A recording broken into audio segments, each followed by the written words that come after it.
Срочных работ всегда такой бардак.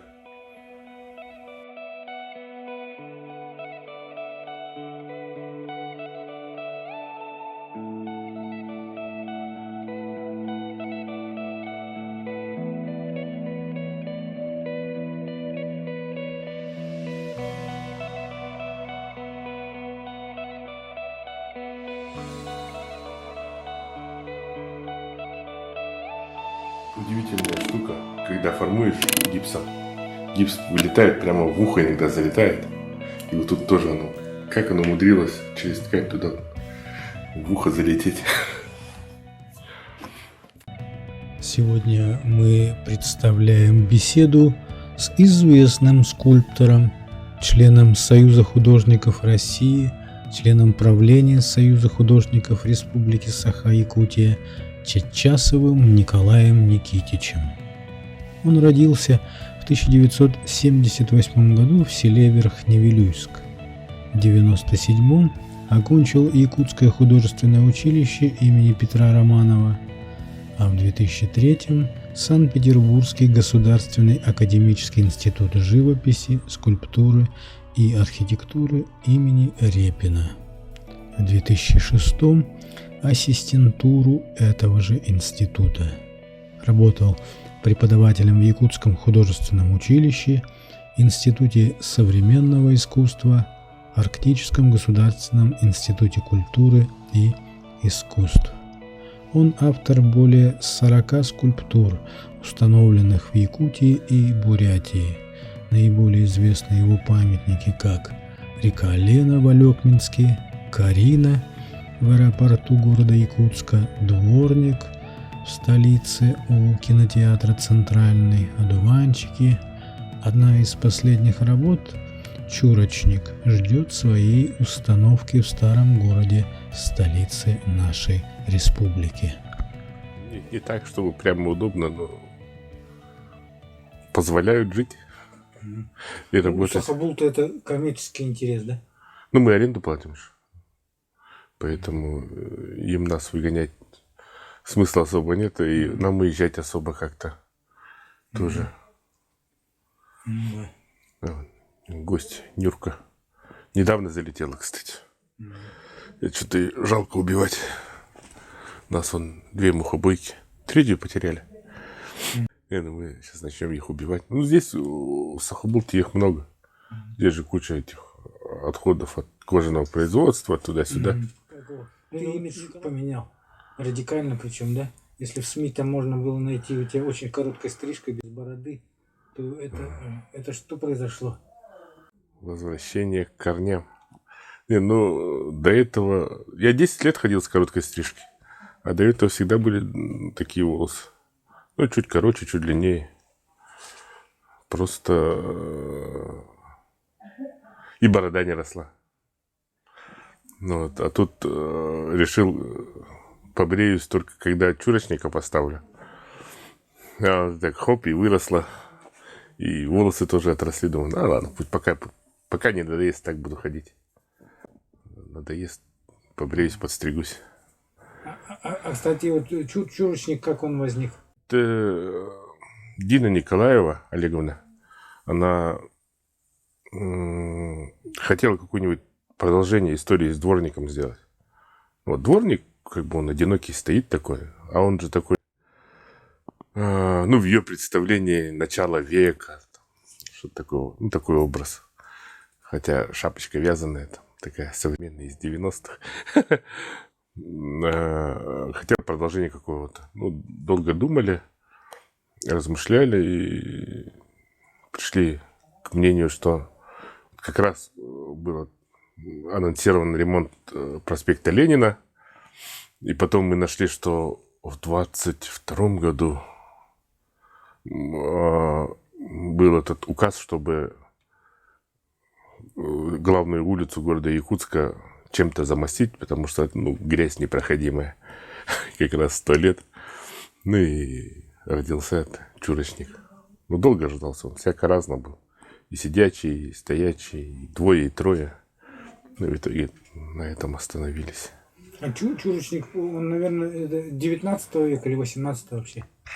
Как, что там историки говорят? Ну, этот, Профессия такая я появилась. думаю, где-то с 30-х годов, наверное. 19-го. Нет, 20 века. Да?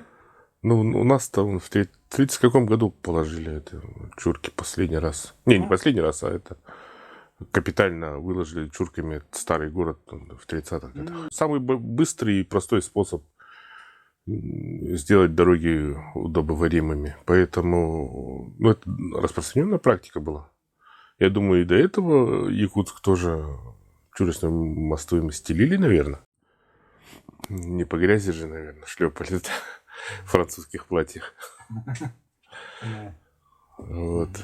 Поэтому... Ну, он такой, ну, одежды 30-х годов. Снятие формы гипсом. Ну, вот, допустим...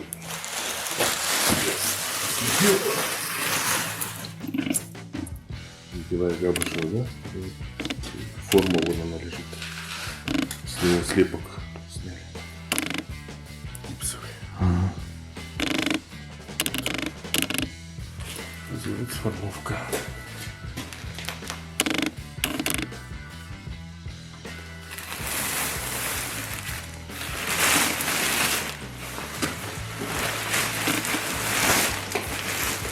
Я Поешь, да? знакомый был? Не, я в ноты не попадаю. Да. Ну, у тебя баритон, бах. Такой, это, как... Был у меня знакомый, преподаватель вокала. Он говорил: о, бас-баритон, давай я тебя научу. Ну, так ходил, думаю, да, давай где-нибудь зимой займемся. Это года 5 назад, наверное, 6 назад. А он взял и уехал. У меня там жизненная ситуация получилась, ему пришлось уехать из Якутска. Ну, общаемся. А так, теща предлагала идти в дикторы на радио в Улан-Удэ. Ну, я пошел на занятия дикторского этого мастерства, час еле просидел, убежал. Я подумал, ты сейчас в локации можешь некоторые фильмы документально озвучивать, вот, как раз на разных проектах. Тоже интересно будет. А то у нас тут раз-два и обчелся, всех голосов мужских не так много в Якутске по озвучке. Это нужно грамотно читать, грамотно говорить, с этим проблемы. Вот как он на тебя повлиял. Хотя это было в СМИ. Ну, дедушка, он же известный художник, член Союза художников, человек, который придумал и воплотил Скарлатовым Хотонбилю, символ Верхневилюйска. Да, ага, с этим, с алмазом, который... Вот, там где-то он, копия стоит. Вот, ну, как повлиял? Очень сильно повлиял, конечно. Он научил меня рисовать, научил меня лепить. Ну, то есть, у него же материал всегда глина была замоченная, пластилин там ящиками. И вот сидишь, подражаешь, а потом делаешь солдатиков, играешь там. О, мы собирали там армии такие пластилиновые. Просто всяких. Том очень увлекался динозаврами, динозавров лепил из глины на каркасе. А я думал, это только современная молодежь зависает по поводу динозавров, там, тиранозавров. Это же все еще с массовой культурой пришло. Все эти игрушки, мультфильмы и так далее. Ну, это же было до этого. Самые яркие большие книги, альбомы в библиотеке, вот в Доме дружбы народов библиотека была, там тетя моя работала, там самая большая яркая книга была «Атлас палеонтологии».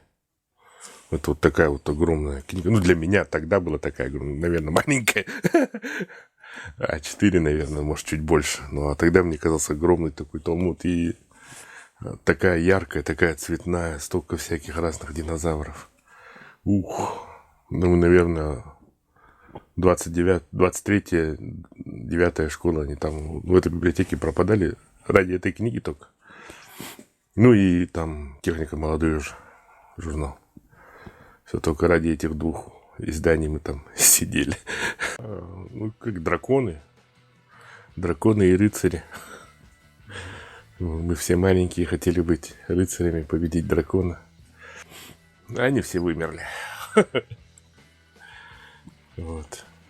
А так дедушка, он же не один такой самородок. Там это родова огромная. Хомджо. Вот Николай Михайлов кузнец, тоже родня. Тоже по этой линии. Хомджо там 9 поколений. Вот я 9-е поколение. Там кузнецы, мастеровые, все, ювелиры. 9-е поколение. Коля Михайлов 7-е поколение. Вот.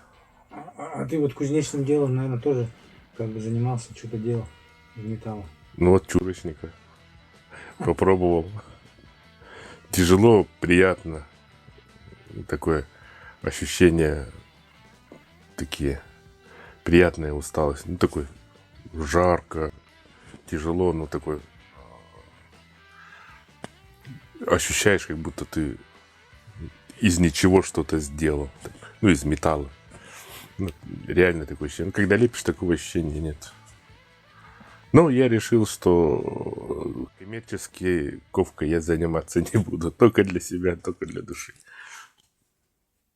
Все-таки тяжело, и это отнимает очень много сил. В смысле, это, физических? Не только Время, время, умственные, физические силы, ну так полностью. да? Угу.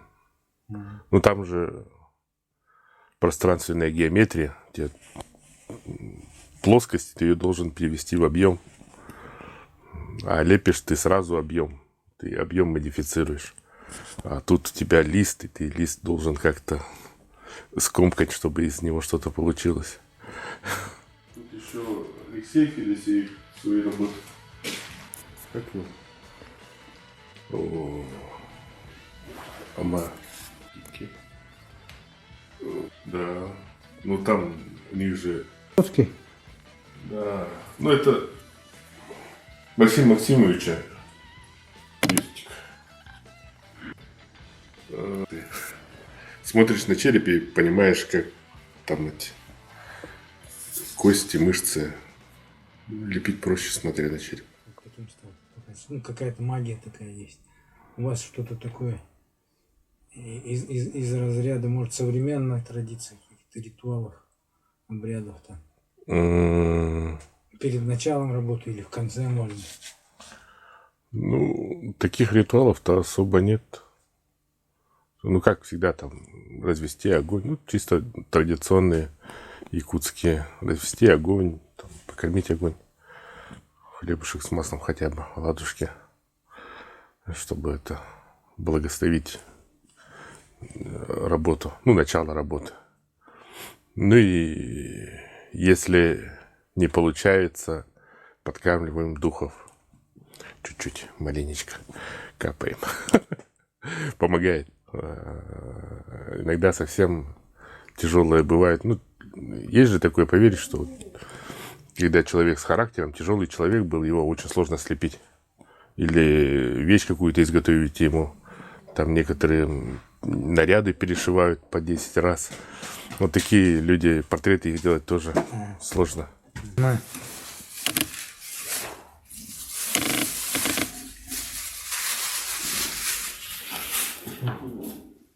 На заказ.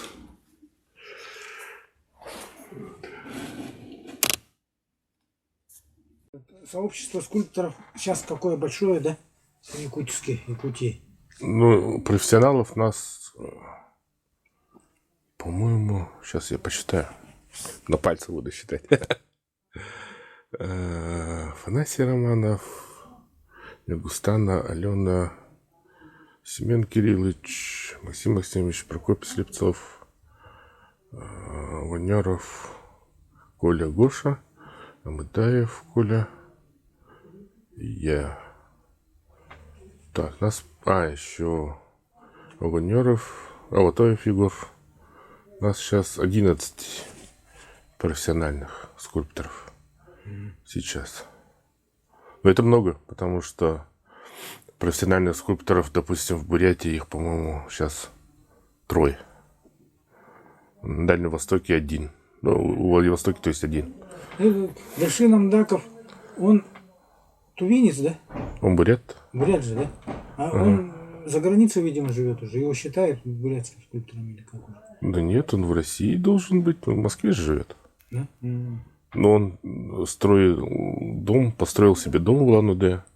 Он собирается туда вернуться, когда у него карьера станет такая стабильная. Хочет обратно к себе на родину перебраться и там шикарно жить. Ну, он там построил уже вот недавно этнокомплекс Кижи. Там симпозиумы художников проходят, всякие этнофестивали. Он рядом со своей деревней все это устроил, чтобы местные работали, деньги в деревню шли. Вот, и молодец. А его вот эта технологическая инфраструктура не будет стеснять?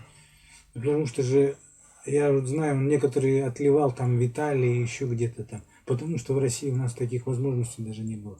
По-моему, я в Туве видел его работу, говорили, что он выплавлял, специально куда-то ездил на завод в Италию, да. Потому что здесь вообще нереально было. Нет, это не совсем правильная информация. Он отливал в Италии, потому что итальянцы предложили ему свои услуги. А поработать на заводе литейном, на котором еще там Микеланджело отливался, это же честь, почет. Это же, ну, то есть там династия, не именно эта мастерская, там династия вот этих вот литейщиков. Они вот ведут себя оттуда, еще с Ренессанса. Поэтому они предложили ему, он, конечно, согласился. Какой дурак не согласится. Ну, это удивительно, там, как это все сделали. Ну, и качество литья хорошее, качество сварки хорошее. И он, считаю, это промышленный шпионаж, можно сказать. Ну, конечно, саму кухню не показывают, но ты видишь, какого качества работа выходит, как можно сделать. И, в принципе, можно добиться этого и здесь, в России. Это неплохо. Ну, литье, оно везде одинаковое. Просто все зависит от мастера. Хороший мастер, он на вес золота. В Петербурге есть маленькая литейная мастерская, они отливают практически ювелирные работы. Но они занимаются скульптурой. Они большие работы не отливают, кабинетные такие, небольшие работы, но там качество ювелирное прям. Так что хорошие мастерские есть. Ну вот работу одну, даже нет, 2 работы отливал же в Улан-Удэ в Лотосе, там, где мы обычно отливаемся. Это дух Байкала, такое дерево, стоит напротив Ольхона. И в Красноярске стоит голова такая. То ли время называется, то ли что. Отливалась в Улан-Удэ. Хорошо отлились. Хорошего качества работы. Лену делал, и все говорили, ну, все спрашивают, кого ты делал. В смысле, с кого слепил. Просто так получилось. Я же ее 8 раз переделывал лицо. Ну, то есть образ не подходил. В итоге сделал. А потом уже после установки памятника мы здесь в Якутске ехали с ребятами на машине напротив ЕГСХ. И там идет девушка, вообще вылитая, один в один. Прям машину притормаживаем, такой, о, ничего себе, она и существует. А вы не выбежали познакомиться, кто такая? Проехали. Вот потом я кому-то еще рассказывал из журналистов, они же там прямо побежали туда. Вот это будет как раз квестом в конце нашей передачи. Как зовут эту девушку, которая... Студентка, видимо, ЕГСХ, да, была? Видимо, да. А это в каком году? 15-й год. В 15-м году. В 15-м году вот студентка ЕГСХ, видимо. Похожа на знаменитую Лену. Это уже постфактум. Объемную полипушку сделать это для меня быстрее. Потому что я не рисую. Обычно все эскизы начинаются с рисунка. Я тоже делаю все наброски сначала на бумаге, на планшете. делаю почеркушку, ну, образ какой-то беру и начинаю лепить. Потому что мне слепить сейчас гораздо проще и понятнее. А раньше, когда еще учился в институте, да и после института, я должен был нарисовать полностью и спереди, и сбоку, там, сзади иногда, чтобы понять, как я должен слепить. А сейчас мне проще слепить. Есть такое, да, что, допустим, графики, живописцы, они работу могут выдать очень быстро. Но у них тоже сложности свои. У нас просто процесс затянутый, и в нем замешано очень много людей, кроме художника. Это и форматор, и восковщик, и литейщик, потом сварить нужно, все это обработать нужно. Ну, процесс просто... А это все ты не один человек. Профессию скульптора, да? Вот Нет, эти, это все разные люди. И это они отдельно учатся на эти профессии? Да, есть учебные программы под эти профессии. Ну, в основном, наверное, 80% это самоучки. Потому что, ну, и скульптор может это все сам сделать. Но проще делегировать. Потому что ты сможешь сделать еще одну работу за это время, пока первая работа у тебя отливается. Ты можешь слепить другую работу. И процесс чуть-чуть убыстрится. Если вот по металлу брать эту технологию, у нас в Якутии, в Якутске, пока вот этот металлургический комбинат не появится, вряд ли появится, да? Отливной цех там, или как он называется? Ну, маленькие работы отливаем. Маленькие это какие примерно? Ну, сейчас можем метровые, наверное, отливать. Это печки специальные какие-то? Да, печки. Ну, не специально. Кустарно тоже, как наши кузнецы. Электрические, да? На газу, на электричестве, да. Ну, не только мы отливаем. Виктор Федоров отливает, он памятники. Ларионова тут же отливался. Свидетель Иннокентий тоже здесь отливался.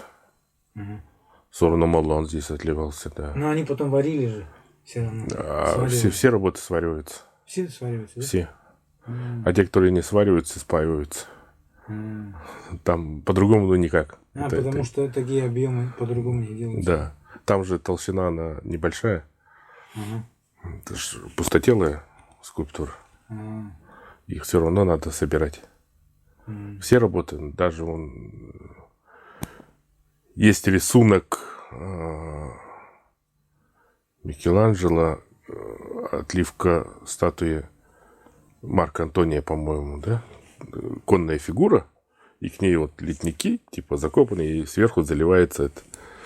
Но на самом деле он отлит маленькими кусочками, и потом он скреплен, зачеканен и спаян. По-моему, спаян серебром даже.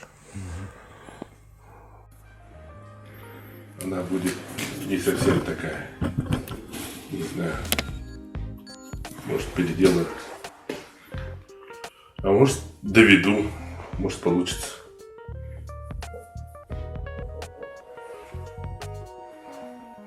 Но, скорее всего, придется переделывать. Ломать и заново.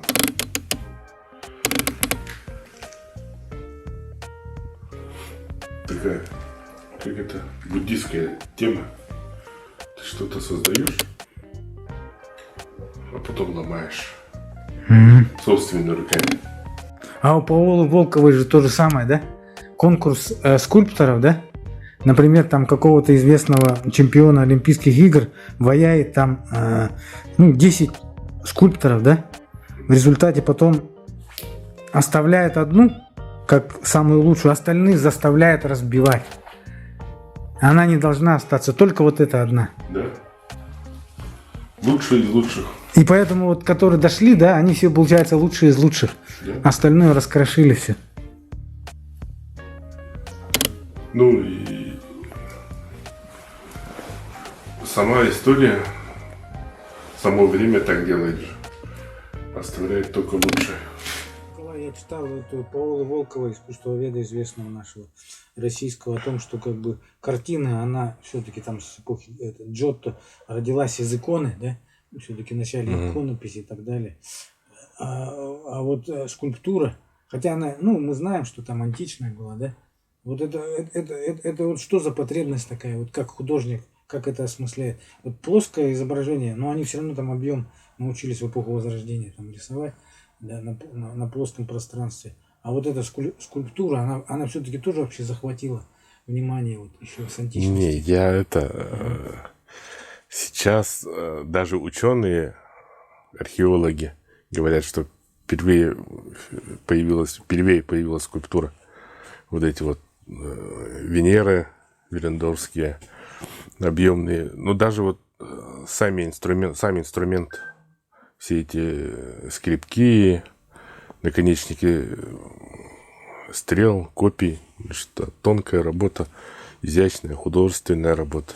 Вот тебе объем, пластика, в дальнейшем перерастала, росла и выросла в скульптуру. А объем гораздо проще, Тогда плоское это наоборот как бы искусственное более, да, вторичное. потому что объем же он проще воспринимается человеком. Мгм. Он его, как сказать, не заостряет на нем внимание. Объем есть объем. Ты его полностью чувствуешь. Ну, чашка, черепаха. Ты его не представляешь его плоским. Он тебе всегда объемный. А мир, потом это все упластить и на стене сделать, это гораздо сложнее.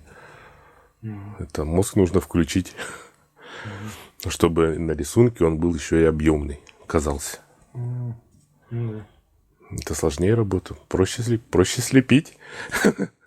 Сделать скульптуру гораздо проще и естественнее для человека. И поэтому многие живописцы лепили. Очень хорошо лепили. Тот же Репин. Вместе со своим другом Антокольским. Хорошие работы делали. Ну и это же нужно на чем-то сделать зарисовку. А ты, первобытный человек, сидишь, точишь бивень мамонта, чтобы сделать копье. Ну и точится, стругается. Можно здесь какой-нибудь узорчик ковырнуть. Ну, вот тебе объем. Там и узор сделать, что-то объемное, что-то. Ты сразу чувствуешь, можешь посмотреть со всех сторон. Даже вот эти в пещерах, которые находят, из глины слепленные бизоны, медведи. Да? Да, эти палеолитические скульптуры. Я Их про же это не много. слышал. Их много-много, и не только эти Венеры. Но они, по-моему, используют для ритуала, для убийства. Они их лепили, а потом ломали. Да. Ну, типа победить. Ну, магия какая-то, да? Какая-то магия. А вот эта магия такая есть или нет в современной, вот когда кто у нас там влюбился в свое произведение? Пигмалион? Да, Пигмалион. Ну, Настолько, как говорится, одухотворить свое произведение, что потом самому влюбиться. голову сводит, или действительно там какое-то ичи поселяется, душа какая-то. Ну, Вот как? Леонардо да Винчи свою Джоконду, он, видимо, столько энергии передал, что он никогда не расставался с собой, постоянно возил, и она, не знаю, подпитывала его энергетикой потом. Ну, нет, он ее просто дорабатывал очень долго. Он хотел добиться какого-то идеала. И многие художники так делают. Работы, которые вот, возят с собой годами, десятилетиями. Я знаю одного известного живописца, который уже, по-моему, 8 лет пишет картину одну. У него есть пару картин тоже в гараже стоят, которых он периодически достает, что-то доделывает обратно. Ну, есть такие работы. У меня тоже были такие работы. Одну работу я сколько делал.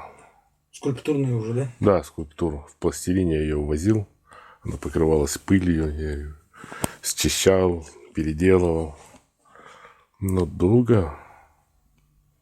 Еще с той мастерской, это где-то с 12-го года. 10 лет делал, да. В прошлом году отлил. Это это причина этого, то, что неудовлетворенность эстетическим образом, да? Да, Тем образом, который идеальный в голове сознания, да, что хочешь, и не стыкуются, да? да, вот в голове у тебя есть представление, как она выглядит, а описать ты это не можешь, и выполнить руками ты этого не можешь, потому что это же образ, не визуальный, не тактильный, он просто образ. И чтобы хотя бы чуть-чуть добиться, к этому подойти. Ну, иногда бывает, ну вот сейчас я тоже начал одну работу, я ее очень хорошо представлял, как она будет выглядеть, а когда она вышла в объеме, она мне не нравится. Наверное, явно будет стоять долго. А это, вот, Николай, по-твоему, это талант или нет? Вот образ у меня тоже, я же не художник, в голове есть, вот, человека, например, да? А нарисовать я его не могу.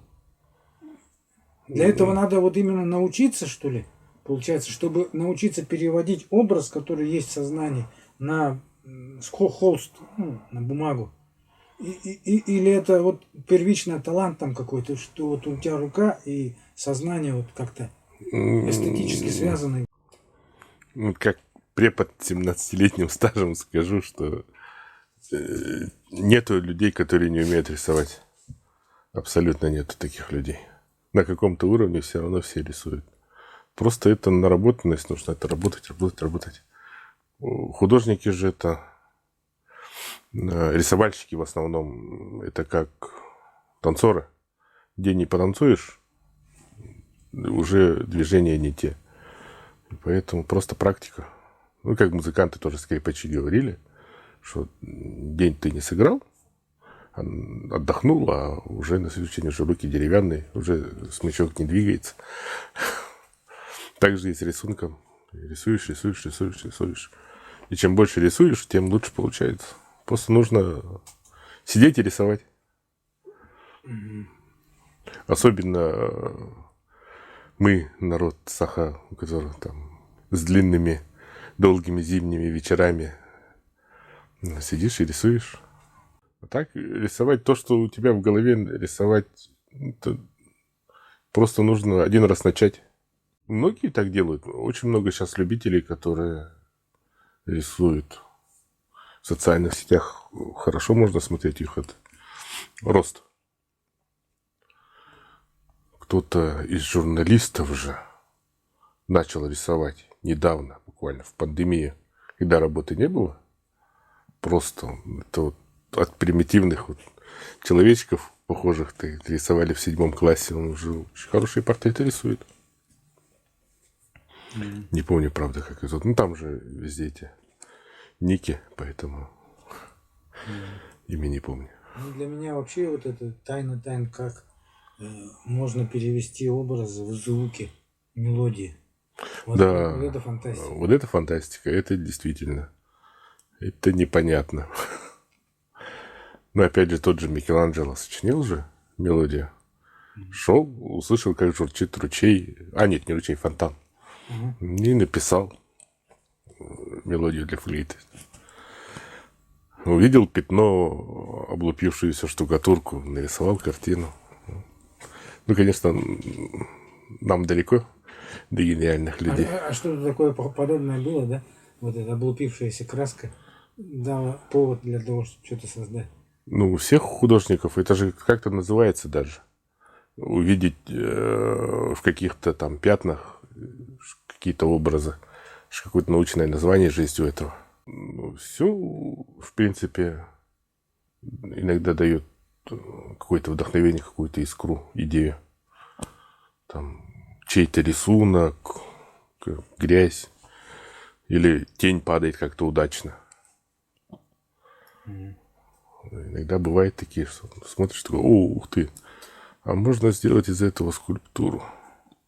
Особенно хорошо, когда вот эти вот работы глиняные закрывают пакетами, ну, чтобы глина не сохла. И она такие формы классные. У нас один из однокурсников такие скульптуры делает из дерева. Как будто завернутые в полиэтилен работы. Классные работы. А у скульптуры когда душа появляется?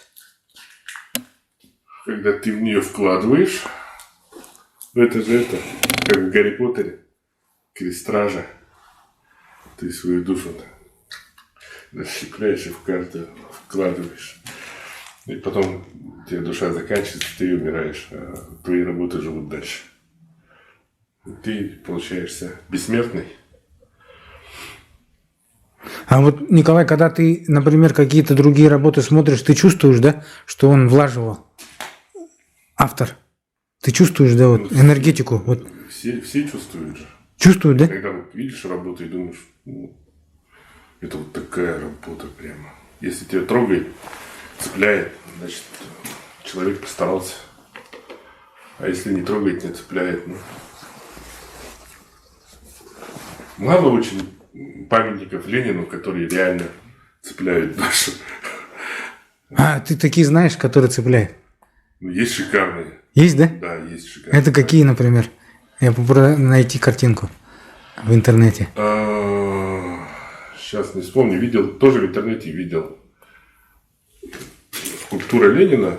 Он там сидит с книжкой на скамейке. Работа небольшая. По-моему, в чугуне она отлитая была. Сидит очень скромный такой дедушка, читает книжку. Шикарный памятник Ленина. Лучше этого я не видел. И душевный, и такой понятный. Ну, вождь Ленин никак не умаляет его достоинства. Николай, у меня такой тоже праздный вопрос. Все-таки для самих профессионалов, скульпторов, это секрет или не секрет, вот эти старинные скульптуры, вот где там вот тончайшая работа такая, кружева, или вот это вуали на лице, или вот эти чаши, которые там даже в Эрмитаже есть, огромные, 3-метровые, ну там идеальная вот эта фигуры, как это полировали. Ну, это техника просто. Техника, хорошая зарплата и очень много времени. Ну, нам сейчас кажется, что это невозможно сделать руками инструменты, потому что у нас мало времени. Нам нужно посмотреть новости, почитать, полистать смартфон, ленту, покушать, сходить куда-то. Еще ты должен что-то там сделать, куда-то съездить, заправить машину. И у тебя времени на работу остается все меньше, меньше, меньше, меньше. Там ребенка в школу отвезти, забрать из школы. Эпоха такая, да, в школьное время. Да, и на работу остается очень мало. А тогда это вот как жить в деревне. Ты утром проснулся, подоил корову в 5 утра, а дальше до вечерней дойки у тебя просто очень много времени. Ну, это получается, они тогда могли десятилетиями их делать. Нет, это не так долго. Да? Ну, у нас во время учебы мы И причем, рубили камень. Там ничего не сломалось и так далее. Вот все Ну, это же камень.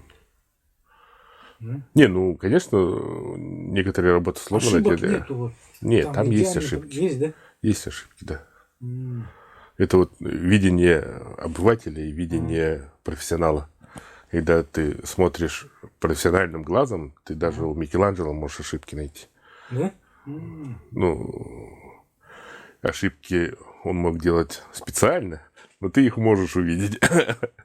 А ты включаешь глаз обывателя, и все красиво. Да? Те же вуали, там тоже включаешь глаз обывателя, ходишь и восторгаешься, потом переключаешь взгляд и видишь, как они резцом так вот закибали, и видишь следы надфиля. Это там все видно. Это не литье, ничего, там все руками сделано. Это просто Фантастика все равно. технология. Это вот в те времена, это вот, допустим, как сейчас кто-то создал вот это вот чат GPT. Это же невообразимо. Это он, компьютер думает, сам что-то делает. Ну, тогда это, наверное, было то же самое. Ух ты, кружева из камня. Что вообще нереально. Ну, чтобы поразить, удивить, восхитить. Это отнимает очень много времени. Очень много времени. У нас, к сожалению, ни один заказчик не даст тебе делать работу года 2, 3. При этом он тебя должен содержать эти 3 года, а потом еще выплатить гонорар. Говорят, в советское время это Ленина очень уважали и говорили, что кормилец ты наш, вот как раз художники и скульпторы, да? Да. Это не байки, да? Нет, конечно. Это, вот, считаю... Ленин кормил, получается, художника. Ну, давали заявки художественным фондам по всей стране, изготовилось какое-то количество Ленинов. Ну, эти бюстики, маленькие статуэтки на письменные столы, памятники, там какая-то городская скульптура с Лениным, с Ильичом, с ребенком Лениным. И на подарки, на сувениры, чтобы в деревне установить. Да, скульпторы очень долго кормились Лениным. Он действительно кормилец. Ну и в Питере в 90-е была такая злая шутка, что когда работы не было, ну, Ленины кончились, Ленин уже никому не нужен, все скульпторы перешли делать надгробие. Ну, бандиты умирают, у бандитов большие деньги. И была такая злая шутка, человек умирает, скульптор радуется. А сейчас средние заказы на большие работы, это сколько они дают, заказчики современные? У них распланировано открытие памятника. Это может быть завтра. Говорит, у нас же приедет глава района. Ну, он же, в принципе, глава района, он каждый день в этом районе. Нет? Можно подвинуть дату. Нет, у него запланировано. Ну, что делать? И поэтому и скульптуры получаются такие уже. Там не получится. Скороспелые, да. Да, не получится того масштаба, который вот старину поражал, да? Ну и сейчас есть большие мастера, которые говорят, что я буду лепить год. И закончу, когда закончу. Да, вот такие есть. Тот же Дашин Амдаков. Ну, у него есть, конечно, условные сроки. Но подстраиваться под него. Потому что уже авторитет. А у нас авторитет заказчик. Есть хороший скульптурный камень в Якутии,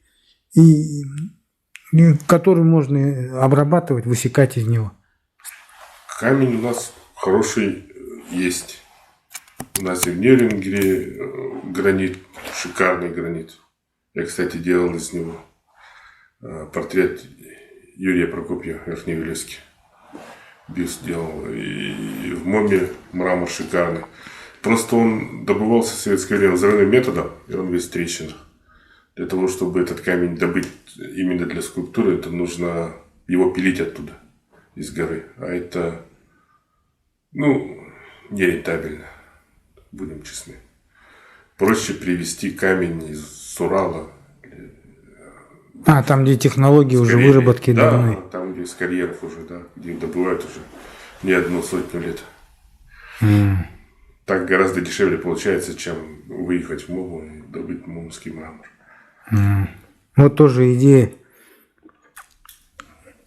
Ну, у нас же и гипс есть. По идее, мы можем делать свой гипс, хороший гипс. Но это тоже нужно строить завод. Это нужно туда куда-то доехать. Это нужно сделать карьер. Это тоже. Сейчас проще купить гипс. Но вкладываться, мне кажется, надо.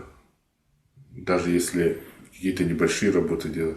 Всегда же приятно. Вот камень с МОМы, вот гипс там с Кобяйского района, вот гранит с Нерюнгри. Шикарно. Известняк у нас хороший. Шикарный. Из известняка можно хорошие работы делать. А нерюнгринский, ты говоришь, этот гранит, он какого цвета? Есть розоватый, есть темно-серый, почти черный. Хороший гранит. Да? Ну, там в нем руда попадается железная. И он, когда пилил, прямо оттуда выплавляется металл кусками. У нас, Николай, каких скульптур не хватает, на твой взгляд? В городе и в Улусах? Или у нас их очень много? Вот сегодня мы разговаривали с Яной Никулиной. Он спрашивает, у нас же очень много памятников в городе. Но у нас город чуть больше Парижа, а все скульптуры у нас стоят на 2 улицах.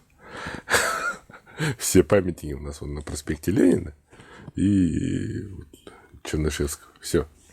Больше нигде нет у нас работы. Ну, практически. А так, по проспекту Ленина там каждые 100 метров какая-то работа, какая-то скульптура. Вот. По Орджоникидзе есть 2 скульптуры. И то такие городские. Памятник прогрессивному человечеству и Мамонтенок. Больше на Орджоникидзе нету. А, нет, есть, вру. Там еще есть скамейка примирения. Вот. На Юнского вон. Да, на Юнского, кстати, много памятников. 4. Вот у нас очень мало. Допустим, в Сайсарах. Ну, вот у нас тут на Грейсе нету памятников. Нигде нету. Ни бюста, ни памятника, ни городской скульптуры. А так не хватает городской скульптуры такой, жанровой. И у нас вообще нету скульптуры на национальную тему. Такую. Якутскую. Это вот то, что ты еще не реализовала, хотел бы очень. Конная скульптура, да? Угу. Это вот какой-то всадник или просто образ лошади какой-то? Потому что заказчика нету, или пока это не сложилось, или образ ты еще ищешь? Ну, все сразу, все вместе. Я хочу сделать всадника. Ну, не знаю, всадника ли. Лошадь хочу слепить большую. Я думаю, это я слеплю. А всадника, чтобы красиво, чтобы... Это же мечта. Это мечта каждого скульптора сделать конный памятник. Это... Почему? Откуда это идет? Ну, это... Ну, понятно, что вот наследие, да, вот предыдущих скульпторов историческое. Ну да, это история. А еще, может быть, что-то... Это как это? Человек — это самое прекрасное существо, которое есть в мире. И лошадь — такое же прекрасное существо. Тем более для нас, для якутов, лошадь — это божество. То есть лепишь Бога и сына Бога. Круто же! Это мечта мечты, это все мечтают. Все скульпторы об этом мечтают. И на Востоке, и на Западе, и на Юге, и на Севере. Ну, на Севере, наверное, на оленя человек мечтает. Но это вот слепить Бога и сына Бога. А это может стать мегаскульптурой, вот как делают же там многометровые статуи Христа, там еще что-то такое. Или там Будды. Это... Может стать такая, да, скульптура? Можно, конечно, сделать, если поставить такую цель, сделать, именно поразить. Зачем? Мне кажется, сделать просто хорошо, качественно, чтобы потом через 1000-2000 лет в вечной мерзлоте откопали. Такой, ух ты! А тут есть, оказывается, у местных жителей были лошади, и они на них ездили.